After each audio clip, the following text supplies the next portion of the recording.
We reached 1 million views. Guys, welcome to the Bird Brain Podcast. If you're new here, welcome. It's good to have you.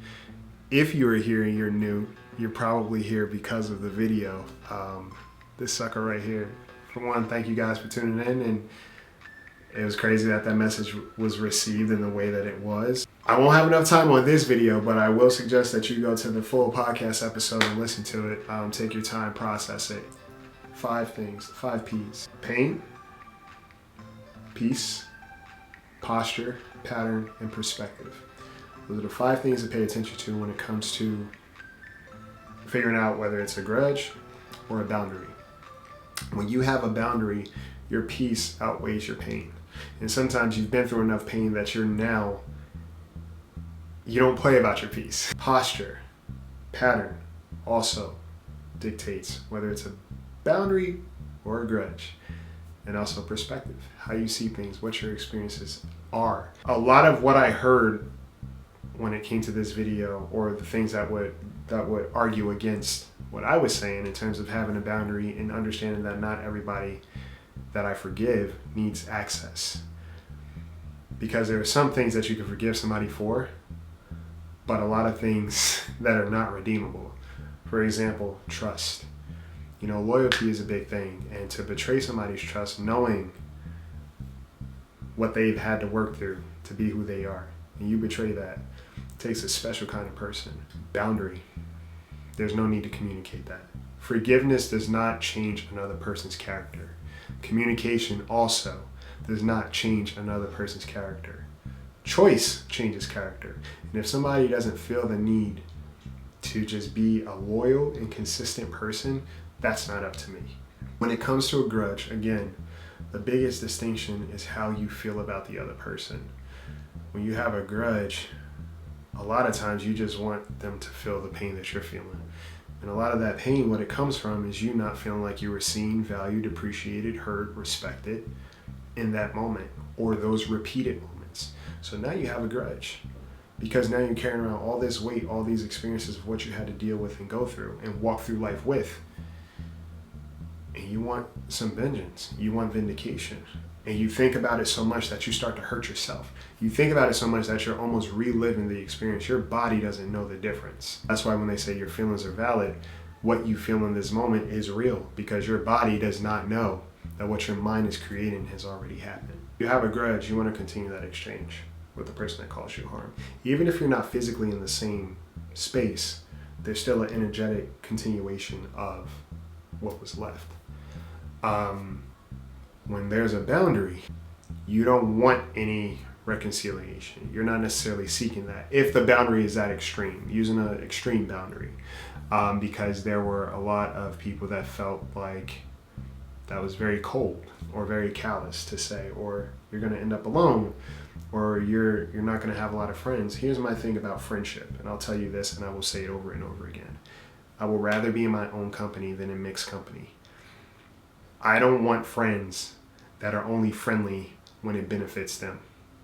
I don't want friends that don't genuinely support me and want to see me happy. I don't want friends that are in the company that I want to see eat that rather watch me starve. That's a boundary for me. And I will choose my peace any day over a person that is not genuinely happy to see me thrive like I'm going to see them thrive.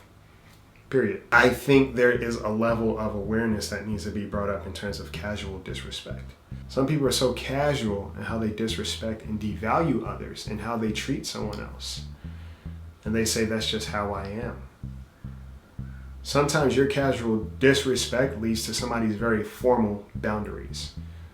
And you're not just for the occasion to be welcomed in. When it comes to me and boundaries that I have placed with people who are no longer in my life where I allow access to, yeah, we may still see each other. And we're civil. But I'm not giving you access to my peace, the peace that I had to work for, the peace that I had to build. And sometimes that peace is a result of the disturbance that was caused by them. People have experiences that they don't want to relive, recreate, or repeat. And I think it takes a special kind of person to look somebody in the eye, to tell them how good they are and that you see and acknowledge what they've been through, and to put them through the same thing. When it comes to forgiveness, when it comes to access to you. You don't even have to forgive people sometimes, but you forgive for yourself. But forgiveness does not equate to access. And anybody who tells you different, they have a hard time accepting what boundaries are. You have a boundary, it means that you are recognizing that this does not feel good, and you're going to step away. And sometimes, yes, communication is important. There are boundaries that are put in place without there being clear communication of what affected you and why. How you choose to treat people is kind of present. You know, my mom always said, do things right the first time. You know, when it comes to people, we are not allowed to test drive them or leave them in our waiting room. And if you're going to argue with somebody about their peace, make sure you advocate for their peace just as much. You make sure when you see their peace and you notice that they're a peaceful person and they offer peace in your life, that you are either trying to cultivate it even more or sustain it where it is. Do not tell somebody how they deserve to be treated. And if they create a boundary because of how they were treated, that's them. That's their prerogative. You know, a lot of times we're so eager to tell people to forgive than we are to tell other people to be mindful of how they treat others, to be intentional with how they treat others. That's first and foremost. I've been in situations, in the fate of my own hands, but what I realize is this. If somebody notices that you're a good person and they show up to get the good from you, but never to pour back in, boundary. Because you're a good person doesn't mean you were meant to be a good doormat. All right? And people know. People are aware to some degree of how they move when it comes to you. Like I said, I study patterns for a living at this point. It's my job. It's my work. And accountability and change, all those things filter in to what I'm looking at when it comes to the pattern. It takes a lot of work to make a small change, and a lot of people are not up for that, because when you have to change, it forces you to take a very good look at yourself. Someone's peace does not wait for your permission, or your peace does not wait for somebody else's permission. Forgiveness does not mean allowance. Forgiveness does not mean repetition of the same behavior. Okay? There are people that have said sorry and in the same breath continue to do the very thing that hurt me.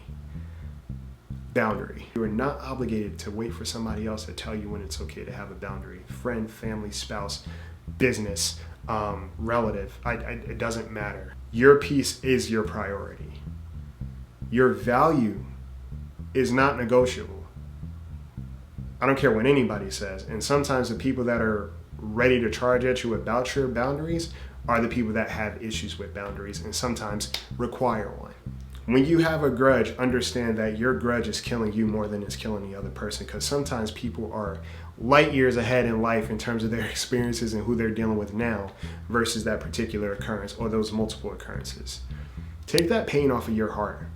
Accept that when you have a grudge, it means that you were hurt, you felt like you weren't acknowledged, you felt like you deserved better to some degree, even if in the moment you allowed certain things to happen or they repeatedly happen. Subconsciously, you know that something isn't right about this treatment. You're walking around with all that pain, hoping that somebody else is going to carry it. And the truth of the matter is, even if you were to hurt that other person back, it wouldn't make you feel better.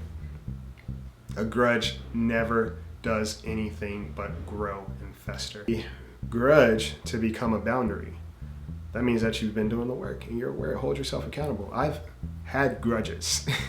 I've held grudges, and I realized when it was all said and done, it was me feeling like I wasn't acknowledged, or there was a lot of pain there. And not necessarily that I wanted to get back at the other person, but I just hoped that they were aware of what they did, and maybe they gave a damn just a little bit. And sometimes that doesn't happen. Emotional and energetic boundaries are also necessary if you're in the proximity of somebody who just isn't treating you right. Learn to not disclose as much. Learn to recognize what's important to you and what are you sharing with somebody else, hoping that they approve of you.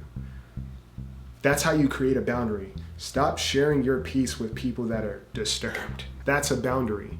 You don't owe it to everybody to share your peace with them, especially if they're not going to do anything with it or pour back into it. Some boundaries are not black and white. Like I said, boundaries are meant to keep relationships sometimes. And sometimes your boundary is meant to keep the relationship with yourself, because we run the risk of losing ourselves while trying to be there for other people. Own your peace. Own your peace. And if you're wondering if it's a grudge or it's a boundary, how do you feel? Are you in more pain right now than you are at peace? because not having that relationship exchange puts you at peace. And even when you see them in person, you don't feel the same. You don't have to. Again, it is not our job to wait for somebody to decide when they are going to treat us with the kindness and respect that we deserve. There was somebody that said, people have one bad experience at a restaurant and they never return. And I thought that was potent. So when you tell somebody that they need to forgive, some experiences are a little bit more damaging than what we may see. It is not up to us to tell people how they should feel about our mistreatment or how we treat them at all. Our only intention is to be intentional. Our only job is to be intentional in terms of how we treat others and how we show up. You don't have to be angry with somebody to establish a boundary. Sometimes you have to establish a boundary before you even get to that point. Cancel culture to me speaks to volumes of ruining somebody's life completely just to prove a point. I don't do that. Again, I value my peace more than I value this exchange to persist than continuing an exchange with a person that does not value you. Why? Because they don't value you. Create boundaries as you see fit, but be smart about it, okay? Some boundaries you can have communication with people, but again, pay attention to patterns. If you notice that even after a conversation, certain things still seem to persist, it's not up to you to wait around for somebody to change and treat you well. Boundaries take care of you, okay? And boundaries probably hold up a mirror to another person. If somebody sets a boundary with me, okay. Even if it hurts in the moment, there's a level of accountability there. And I think sometimes people are more upset about a boundary than they are about accountability. You're more eager to have somebody forgive you than you are to change. No. Treat people right the first time. I'm truly humbled and I'm truly grateful that my words helped somebody out there, potentially help heal or gave somebody clarity. It definitely gave me clarity, and you guys definitely have held me accountable in a lot of ways, so I appreciate you. Set those boundaries. You don't need to build walls, but understand your worth first. And once you recognize your worth and your value, it'll be a lot easier to see who does not. When people show you who they are, believe them. And once you see somebody's true colors, it's not up to you to repaint that picture. Let it be. Set some boundaries. Take flight.